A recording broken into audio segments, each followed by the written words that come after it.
Good morning everyone, welcome back to my blog traveller Rima. তো এই যে দেখো, আজকে আবার এখান থেকে আমার আরেকটা নতুন ব্লগ স্টার্ট করছি। তো এই যে দেখো কতটা উঁচু পাহাড়, কতটা সুন্দর লাগছিল ট্রেনের জানলা থেকে দেখতে। তো আর কি বেশ এক্সাইটেড আমরা আজকে সবাই। তো অনেক দিন পর এখানে গুয়াহাটিতে যাওয়া হচ্ছে, তো আর কি মায়ের দর্শন করতে। তো আজকে অনেক কিছুই প্ল্যান আছে আর কি, কোথায় কোথায় যাব তো সবটাই তোমাদের সঙ্গে অনেক কটাই ব্লগ আসবে। তো আশা করছি এই ব্লগগুলো তোমাদের খুবই ভালো লাগবে দেখতে। আর আমরা তো খুবই এনজয় করেছি। তো ট্রেনের জার্নি কিন্তু সত্যি খুব ভালো লাগে, কিন্তু একটু ভিড় থাকলে একটু অসুবিধা হয়। তো যাই হোক, সবই তো অ্যাডজাস্ট করতে হবে, তাই না বলো। আর এখানে দেখো এই যে ব্রহ্মপুত্র নদী, তো বেশ বড় নদী কিন্তু এটা। তো এতটা সামনে থেকে দেখছি তো সত্যি খুব ভালো লাগছে। তো আর কি ভালোই লাগে বলো, মাঝে মধ্যে এভাবে ফ্যামিলির সঙ্গে ঘুরতে গেলে।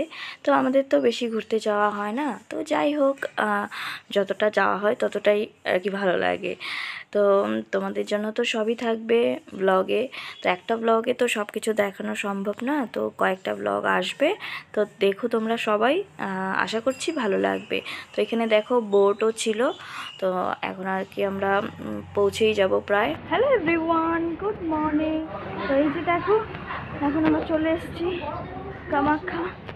তো এখন স্টেশন থেকে নামছি, তো চলো যাওয়া যাক। পৌঁছে গেছি আমরা কামাখ্যা স্টেশনে, যাচ্ছি এখন আমরা। এখানে দেখো কতটা স্টেশনটা খুবই সুন্দর ছিল।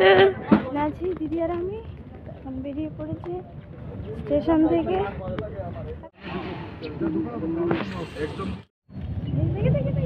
পড়েছি এখন আমরা, যাচ্ছি, বেরিয়ে গেছি স্টেশন থেকে।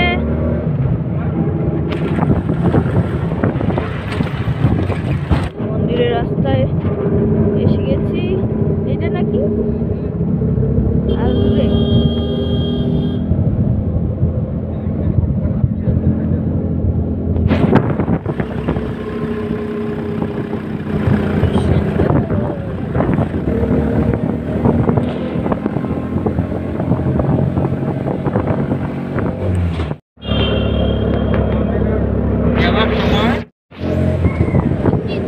দেখলি না তো।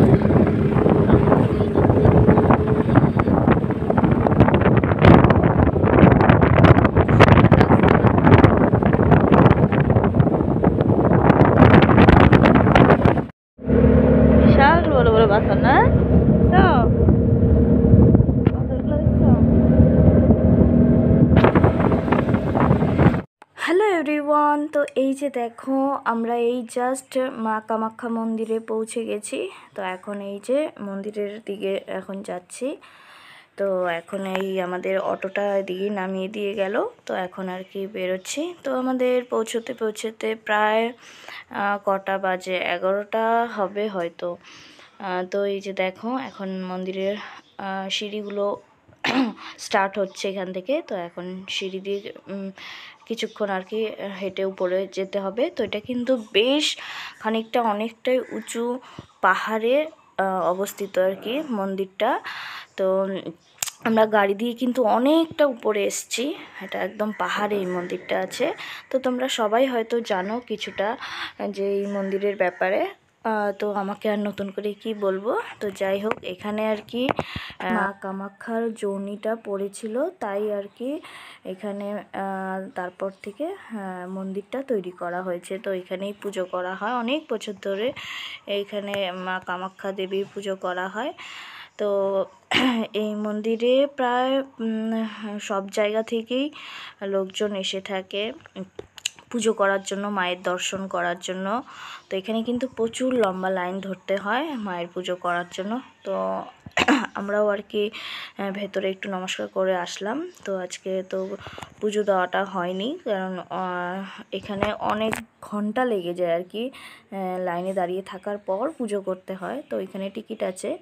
তো আমাদের আর কি একদিনের ট্যুর ছিল, তো একদিনে তো হবে না, তাই আর কি মন্দিরের ভেতরে গিয়ে আরও অনেক ঠাকুর আছে, তো ওদিকে নমস্কার করে তারপর আর কি বাইরেটা এখন ঘুরছি। তো এখানে দেখো একটা তালাবের মতন আছে, তো এখানেও আর কি সবাই এসে দেখছিল, তো আমরাও আসলাম। মন্দিরের ভেতরে কিন্তু কোনো ক্যামেরা মোবাইল অ্যালাউ নেই, তো আমাদেরটাও সুইচ অফ করে দিয়েছিলাম। তো মায়ের দর্শন করেছি। ওখানে অনেক মন্দিরই আছে, অনেক ঠাকুরই আছে, তো খুব সুন্দর আর কি। হ্যাঁ দেখো, বাইরেটা যেমন সুন্দর, মাকে দর্শন করলে তো আরও মনটা অনেকটাই ভালো লেগে যায়। এখানে অনেক ঠাকুরই আছে, শুধু মা কামাখ্যা দেবী নয়, কামাখ্যা দেবী তো আছেনই, তো এখানে আর কি বড় করে যে মন্দিরটা ওখানেই আছে, আর এমনিতে চারিপাশে অনেক ঠাকুরই আছে। তো সব জায়গাতেই পুজো হয়, তো সব জায়গাতেই একটু ঘুরে নমস্কার করে নিলাম। তারপর মম ধূপকাঠিও ধরিয়েছি। তারপর এই যে দেখো বাইরেটা কতটা সুন্দর লাগছে। মায়ের জায়গাতে আসলে কিন্তু মনটা সত্যি শান্তি হয়ে যায় আর কি, মানে এটা অন্যই আলাদাই অনুভব আর কি। তো এই যে এই জায়গাটা দিয়ে দেখো অনেকটা লম্বা লাইন ধরতে হয়, তো এই দিক দিয়েই লম্বা লাইন ধরার পর আর ফার্স্টে টিকিট কাটতে হবে, তারপরে এই সম্পূর্ণ এরিয়াটা লাইনের, কিন্তু এখান দিয়ে লাইন ধরে তারপর মায়ের দর্শন করতে হয়। তো আজকে তো অতটা সময় নেই আমাদের কাছে, একদিনেই আর কি বাড়ি ফিরবো, তো যার জন্য আমরা যতটা পেরেছি ওখানে অনেক ভগবানই আছে, তো ওদের দর্শন করেছি। আর মায়ের দর্শনটার জন্য তো টিকিট কেটে তারপর বেশ খানিক ঘন্টা লাইন ধরে তারপর দর্শন করতে হয়। তো যতটা পেরেছি আর কি মোটামুটি ঘুরেছি। তো এখানে তো অনেকটাই বড় এরিয়া, সম্পূর্ণ তো আর ঘুরতে পারিনি। তো আরেকদিন আসবো, এসে এখানে থেকে টিকিট কেটে তারপর মায়ের দর্শন করব। তো এই যে এখন আর কি মন্দিরে ধূপকাঠি ধরিয়ে দিয়েছি, তারপর এই যে বাইরেটাও একটু ঘুরে দেখছি। তো খুবই ভালো লেগেছে আজকে এখানে এসে। আর দেখো এখানে মন্দির থেকে বেরিয়ে গেছি এখন আমরা। তারপর আসার পথে আর কি মন্দিরে ঢোকার জায়গা থেকে আর কি প্রচুর দোকান আছে, প্রচুর সব ঠাকুরের জিনিসপত্র আর কি বেচা কেনা হয়। তো আর কি এখানের থেকেই তোমাদের আর কি জুতো রেখে যেতে হবে, ব্যাগ রেখে যেতে হবে, তারপর হাত পা ধুয়ে তারপর তোমরা মন্দিরের দিকে যেতে পারো আর কি। আর এখানে পুজোর জিনিসপত্র আর কি নিয়ে যেতে পারো, তো আমরাও এখান থেকেই নিয়েছিলাম। তারপর এই যে দেখো একটা খাবারের দোকানে ঢুকে তো খাওয়া দাওয়া করে নিলাম। তো আর কি আমরাও যে খাওয়া দাওয়াগুলো এনেছিলাম তো সেগুলো আর কি ট্রেনে খেতে পারিনি, প্রচণ্ড ভিড় ছিল।